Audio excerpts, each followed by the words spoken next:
আজকে আমি অনেক মজার এবং সহজ একটি রেসিপি করে দেখাবো, আর তা হলো চিকেন জালি কাবাব। আমি খুব অল্প উপকরণে এবং খুব সহজভাবে এই রেসিপিটি করার চেষ্টা করেছি। আশা করি আপনাদের কাছে অনেক ভালো লাগবে এবং কাজেও আসবে। আসসালামু আলাইকুম viewers, welcome back to my channel. তো চলুন আমার রেসিপিতে। তো এখানে একটি মিক্সিং বলে আমি নিয়ে নিয়েছি 500 গ্রাম পরিমাণ চিকেন কিমা। আমি হাট থেকে এই চিকেন কিমাটা নিয়ে তারপর ব্লেন্ড করে নিয়েছি। তারপরে এখানে নিয়ে নিয়েছি 250 গ্রাম পরিমাণ ডাল। আমি ডালটাকে সেদ্ধ করে তারপরে বেটে নিয়েছি। দিয়ে দিচ্ছি হাফ কাপ পরিমাণ পেঁয়াজ বেরেস্তা। তারপর এখানে দিয়ে দিচ্ছি হাফ কাপের মতো দিয়ে দিচ্ছি পুদিনা পাতা আর ধনিয়া পাতা আর কাঁচামরিচ ফালি একসাথে করে আমি দিয়ে দিয়েছি। তারপর এখানে আমি দিয়ে দিচ্ছি স্বাদ মতো লবণ।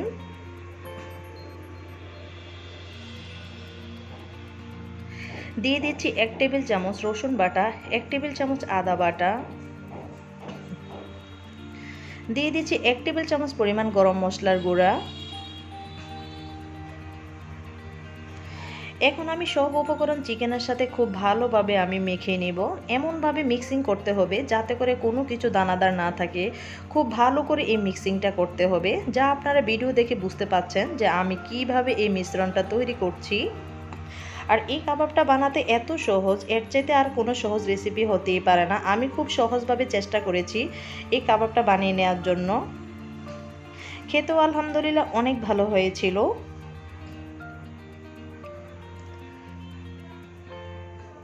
সম্পূর্ণ কাবাবটি মাখানো হয়ে গেলে এখন আমি হাতটা ক্লিন করে নিচ্ছি।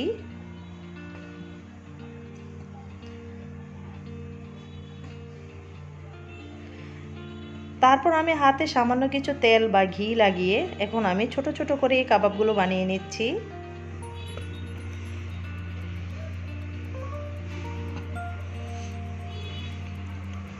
কাবাবের পরিমাণটা কতটুকু হবে এটা যার যার পছন্দ মতো। তো আমি আমার পছন্দ মতো কাবাবের শেপ দিয়ে নিচ্ছি।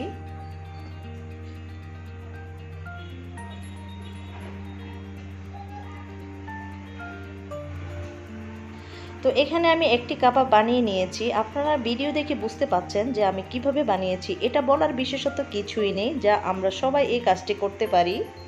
কাবাবগুলি বানানোর সময় শুধু একটি দিক খেয়াল রাখবেন, কাবাবগুলো বানানোর সময় যাতে করে ফেটে না যায়। খুব সুন্দর মিশ্রণে এই কাবাবগুলো বানিয়ে নেওয়ার চেষ্টা করবেন। তো এখন আমি আরেকটি কাবাব বানিয়ে নিয়েছি। এমন করে আমি সম্পূর্ণ কাবাব বানিয়ে নেব।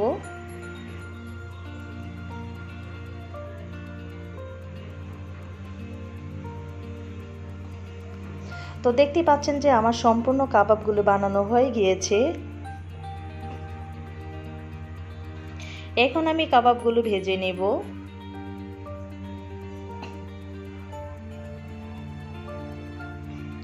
তো ভেজে নেওয়ার জন্য একটি ফ্রাই প্যানে আমি তেল ঢেলে দিলাম, দিয়ে এখন আমি গরম করতে দিয়েছি। তারপরে একটি ডিম ফেটে নিয়েছি, ডিমের সাথে সামান্য একটু লবণ দিয়েছি। দিয়ে এখন আমি একটি একটি করে কাবাব ডিমে চুবিয়ে এখন আমি গরম তেলে ছেড়ে দিচ্ছি। এই অবস্থায় চুলার হিট মাঝারি অবস্থায় থাকবে, বেশি দিলে আবার উপরে ডিমটা পড়ে যাবে। এখন আমি মাঝারি অবস্থায় রেখে এক এক করে আমি কাবাবগুলো ভেজে নেব। চেষ্টা করবেন কাবাবটি মাঝারি আঁচে রেখে তারপর ভেজে নেওয়ার জন্য। এতে করে ভিতরটা খুব জুসি হবে, খেতেও ভালো লাগবে। আর এই কাবাবটি আপনারা পোলাওয়ের সাথে বা বিরিয়ানির সাথে পরিবেশন করতে পারেন। বেশিরভাগ সময় চিকেন জালি কাবাবগুলি কোনো বিয়ের অনুষ্ঠানে দেখা যায় কোনো নান রুটির সাথে দেওয়া হয়, বা আমরা পোলাওয়ের সাথে দেওয়া হয়, বিরিয়ানির সাথে দেওয়া হয়, এবং যার যার পছন্দ মতো আপনারা পরিবেশন করতে পারেন। তো আমরা যখন ডিম দিয়ে কাবাব ভাজতে যাই তখন কিন্তু এভাবে উপর দিয়ে ফেনা চলে আসে। এতে ভয় পাবার কিছুই নেই, এটা নিজ নিজভাবেই ফেনাটা চলে যাবে।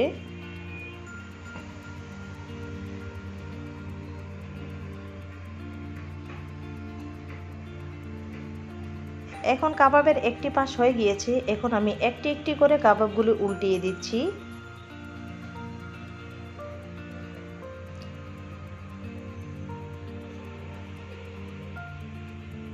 তো এখন আমার কাবাবের খুব সুন্দর একটি কালার চলে এসেছে। এখন আমি এক এক করে কাবাবগুলো তুলে নিচ্ছি, আর দেখতেও মাশাআল্লাহ খুব সুন্দর একটি কালার হয়েছে। দেখলেন তো যে আমি কত সহজেই এই কাবাবটি বানিয়েছি। আশা করি আমার এই সহজ রেসিপিটি আপনাদের কাছে ভালো লাগবে এবং আপনারাও আমার এই রেসিপিটি ট্রাই করবেন। যদি ট্রাই করে ভালো লাগে তাহলে আমাকে কমেন্টস করে জানিয়ে দিবেন। আর ভিডিও ভালো লাগলে ভিডিওতে একটি লাইক দিবেন। আর যারা এখনও আমার চ্যানেলটি সাবস্ক্রাইব করেননি তারা প্লিজ আমার চ্যানেলটি সাবস্ক্রাইব করে আমার পাশে থাকবেন। তো দেখলেন তো আমি সম্পূর্ণ কাবাবগুলো আমি ভেজে নিয়েছি। খেতেও আলহামদুলিল্লাহ অনেক ভালো হয়েছিল। কাবাবগুলো দেখতেও খুব সুন্দর লাগতেছিল।